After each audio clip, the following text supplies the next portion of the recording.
rise and salute the flag.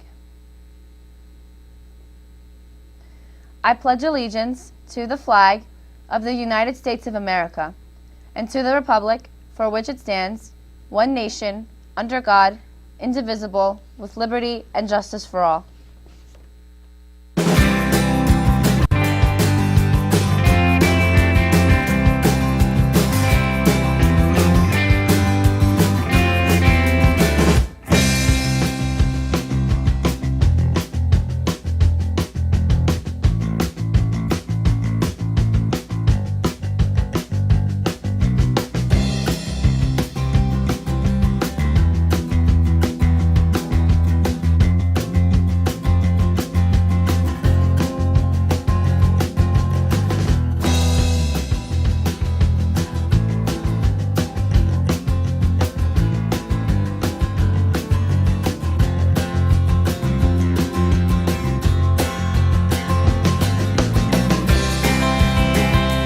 Good morning and welcome to RPtv. Today is Wednesday, October 27th, 2021.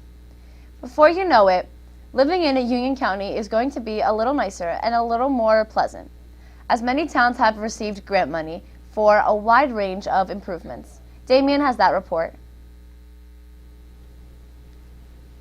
Thanks to the Union County Board of Commissioners, numerous parks and facilities will be upgraded, more accessible, and compliant with the Americans with Disabilities Act.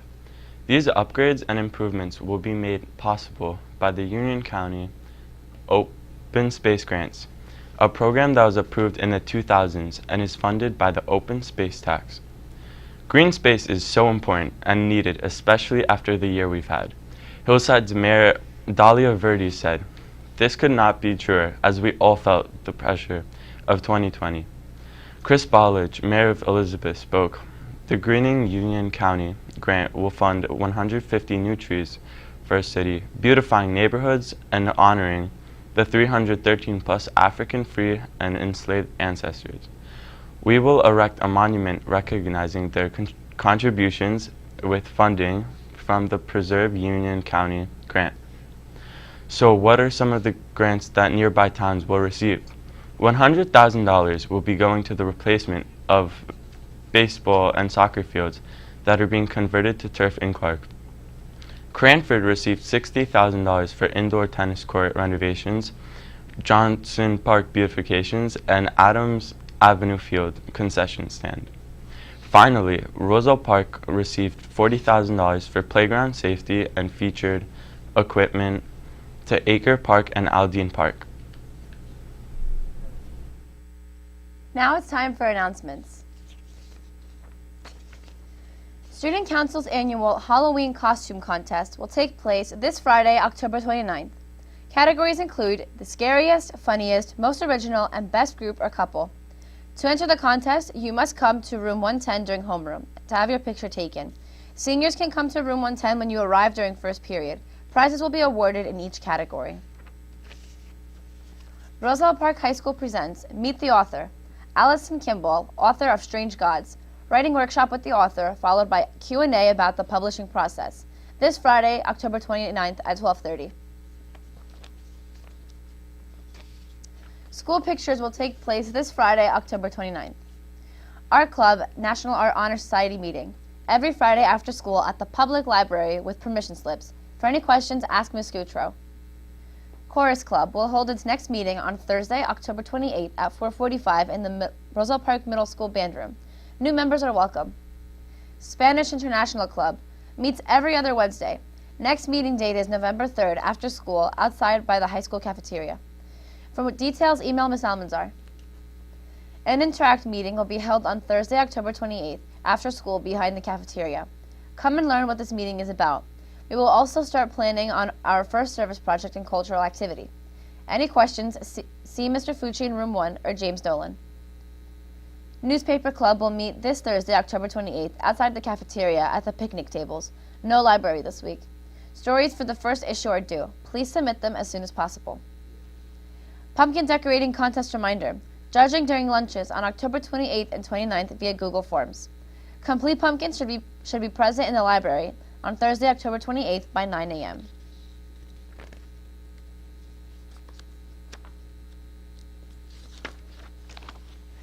A few weeks ago, Alana Fernandez presented part 1 of an interview with the director of Pause for Cause, and now for today, we bring you part 2.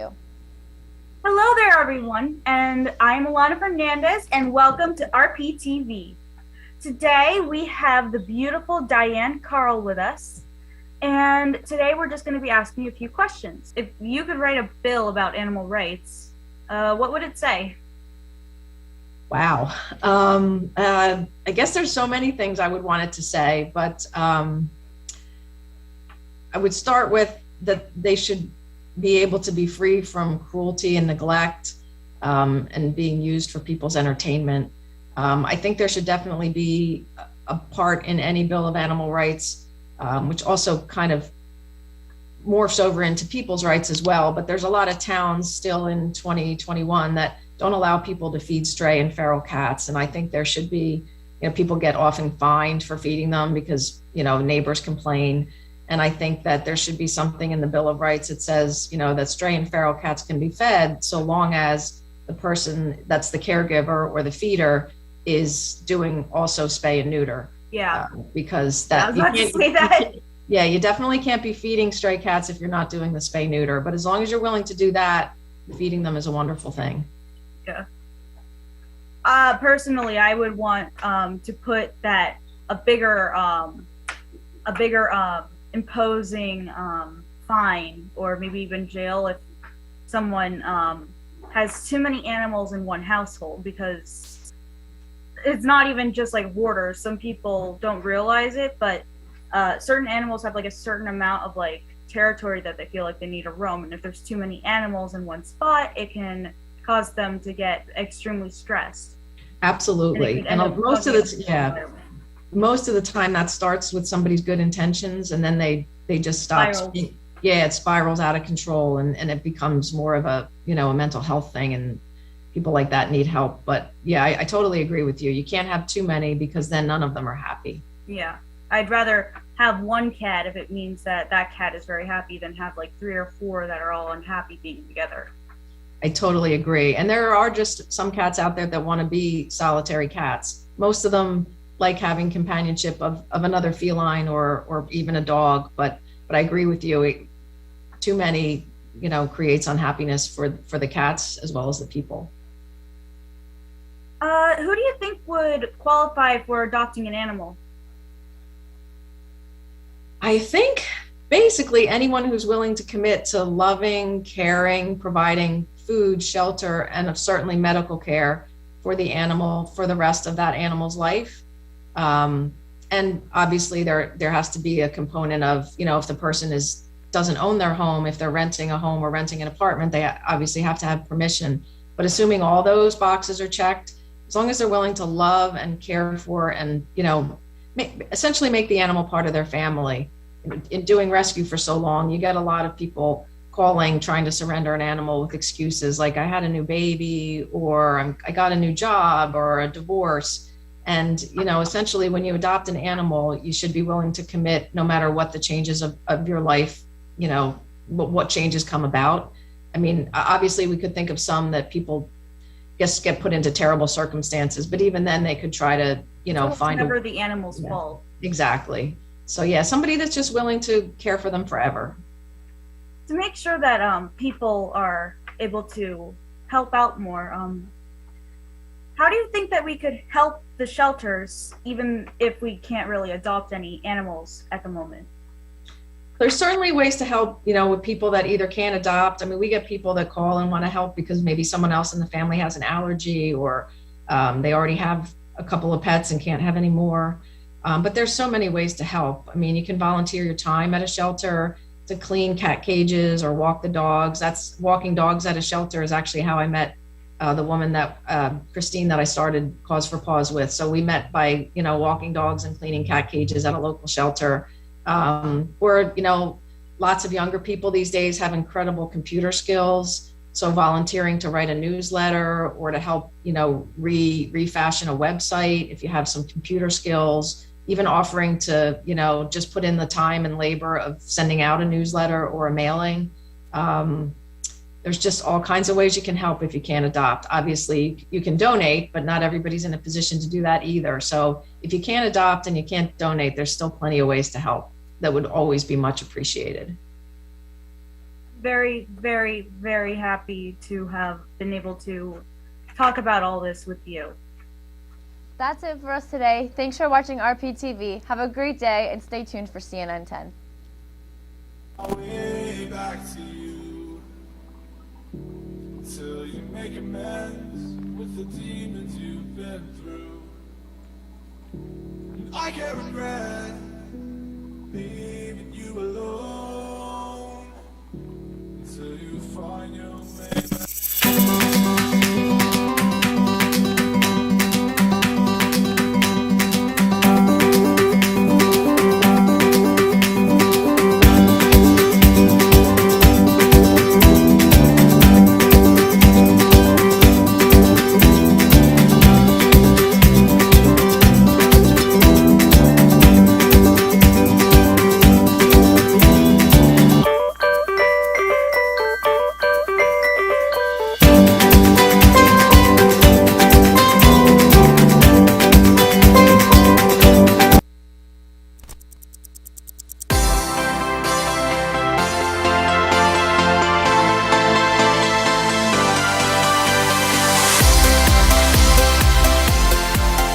Great to have you aboard as we launch into a new edition of our show. My name is Carl Azus. We begin today in the Caribbean nation of Haiti. Still don't have an update for you on the fate of 17 American missionaries who were kidnapped there on October 16th. The gang responsible has demanded $17 million for their release. American and Haitian authorities have been assisting in negotiations to get the Christians freed. An extreme increase in kidnappings like this is only one of the problems the island nation faces. Haiti is the poorest country in the Western Hemisphere. The U.S. government says almost 60% of Haitians, that's most of the country's 11 plus million people, live below their nation's poverty line, and more than 40% of Haiti's workforce is out of a job. Decades of political corruption, a series of recent natural disasters, the assassination of Haiti's president earlier this year, it's all taken a toll, and an ongoing shortage of gasoline is one of the problems. Haiti's government has a gas law that's contributing to this crisis. It limits the price that fuel can legally be sold at, and if international oil prices go higher, which they have, the government is supposed to make up the difference. But oftentimes, it can't. In the recent financial year that ended in September, the fuel subsidy cost Haiti's government about $300 million, and sometimes it just doesn't have the cash to buy enough gas for Haiti's population. The hardships this causes are hitting hospitals. One of the largest medical care facilities in the Haitian capital doesn't have enough electricity to properly treat its patients, and it doesn't have enough gas to run its backup power generators. Businesses and factories, they're having the same problem, and even if Haiti's government has the revenue to subsidize fuel, it might not have the manpower to safely get it to gas stations. Spot protests across Port-au-Prince, burning tires below sending black smoke into the sky. The country is in crisis once again, in part fueled by a lack of fuel. A crushing shortage of gasoline has crippled the capital city. Here, taxi drivers protesting, arguing with police outside of a gas station with no gas. We don't have a government, this man says. If we don't demand change, who will? Tires set on fire and debris thrown into the street are desperate attempts to cause enough chaos that the government tries to fix the problem. But it won't be easy. Not only is the government so broke it often can't buy enough fuel, but when some arrives, it can't get delivered. The vast majority of fuel is imported at these two locations, but gangs in Port-au-Prince are so powerful they have near complete control over this crucial stretch of highway, which means they control the flow of fuel into the capital. A gas retailer, identity hidden due to security concerns, told us what happens if you try and drive a tanker truck in to pick up fuel. So I might get kidnapped. Yeah. I might get shot. Yes, if you don't stop. I might get killed. Yes. Or at the very least, I'm going to have to pay an exorbitant bribe to get past. Of course. Haiti's government and law enforcement are either unwilling or unable to secure a flow of fuel from the ports. But not having enough fuel doesn't just mean you can't use your motorbike. Consider this. Here in Port-au-Prince, the electricity grid is not reliable. So let's say you own a small store and you sell cold drinks. In order to keep that refrigerator running, you need to use a generator. And if the fuel going into that generator is way more expensive than it was before, that means you need to charge your customers more for those cold drinks. Not having enough fuel makes all kinds of things more expensive, and that's brutal in a country already dealing with so much poverty. 10-second trivia. What percentage of the ocean floor has never been mapped or explored by humans? 5, 10, 50, or 80%? According to the US government, people haven't mapped or even seen 80% of the world's oceans. An eye-opening fact, considering they cover more than 70% of the Earth's surface and contain about 97% of Earth's water. But the US government spends a lot more on space exploration than ocean exploration. NASA receives more than $20 billion in federal funding each year. NOAA, the National Oceanic and Atmospheric Administration, receives less than $6 billion. Several hundred people have traveled to space. Fewer than 30 have ever been to the deepest part of the sea. Why is this? One reason is technology. People have been able to build orbiting stations in space, but we don't yet have the ability to build a station that can withstand the crushing pressures of the deep ocean. Critics of ocean exploration say some of the remote seafloor that has been observed is like a desert. It doesn't have a lot of features except for the strange animals that sometimes appear. But different companies are developing new technologies to map it. This electric submarine roams the ocean using sonars, cameras, and lasers to navigate and map the bottom of the sea. That's according to Anthony DeMare. He co-founded US-based startup Bedrock Ocean Exploration in 2020 to develop the robotic vehicle and give marine industries a better understanding of their environment. It seems strange even today that we don't actually have a full ocean map, let alone understand the complex geology of any given area. In fact, we know more about the surface of Mars than we do about the ocean floor. Just over 20% of the ocean floor is mapped today. Getting a fuller picture can help build critical infrastructure on the seabed, from offshore wind farms to telecom cables, and better predict the effects of climate change. But gathering this information requires a lot of resources.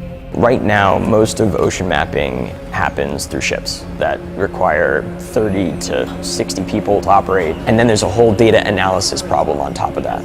Understanding exhibits of geospatial data about the ocean and then being able to pick out the important things within it. And that process just takes 6 to 12 months. Bedrock can create seabed surveys up to 10 times faster than traditional methods. The submarine is also safe for the marine environment, according to DeMare. It moves at a little over 2 miles an hour. This is the equivalent of like a human swimming through the water at very low speeds. And the sonars on board are all above a 200 kilohertz limit, so we don't have any auditory effect on marine mammals. But Bedrock's battery-powered submarine can venture less than 60 miles before it needs to return to shore and recharge, DeMare says, which means it can't reach more remote parts of the sea. Limited battery life is a problem facing autonomous mapping vehicles around the world. One California-based oceanographer, Yi Chao, is trying to solve. While working at NASA, Chao developed technology to power data-gathering robots by the very depths they are exploring. We can harvest energy from the sea, from the natural occurring temperature difference. So the robot will swim in the ocean, they get charged by the sea, so they can extend their lifetime almost indefinitely. Chao founded SeaTrek in 2016 to commercialize the technology. He says each power unit costs around $25,000, but the ability to stay in the water longer makes data gathering up to 5 times cheaper, according to Chao. Even with cost-cutting technologies, completing the seabed map will be expensive, experts say. The estimate is somewhere between 3 and 5 billion US dollars, which is a huge amount. But actually, it's pretty much the same order of magnitude as the cost of sending a mission to Mars. Both Chao and DeMare are working toward the goal set by the Nippon Foundation GEPCO Seabed 2030 project to complete the ocean map within this decade. So while there is still a way to go, for these explorers, it's about time we started investing in our own planet.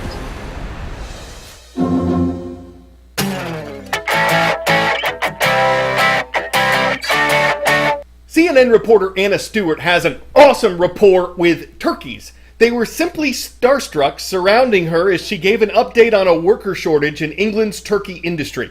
Now, Anna didn't say if she had any food in her pockets to attract such attention, but she did do a trick for CNNI anchor Julia Chatterley. If you clap. I mean, in some ways, they're a great audience. Now, you can't do something like that and not be asked to do it again, so Anna did. Fabulous. I'm Stuart at a turkey farm in Essex. Well, that about gobbles up our time. Maybe you smelled that one cooking. But if we're about to trot out some turkey puns, you know I'm not going to be snooty about it. I will waddle them out one by one like your goofy car uncle, giving thanks to have listeners to my wreck tricks of the trade. I'm Uncle Carl Azus. Today's shout-out takes us to Aremo, Idaho, where we would like to recognize the students of Marsh Valley High School. They did the only thing you can do to get mentioned on our show. They subscribed and left a comment at youtube.com/CNN10.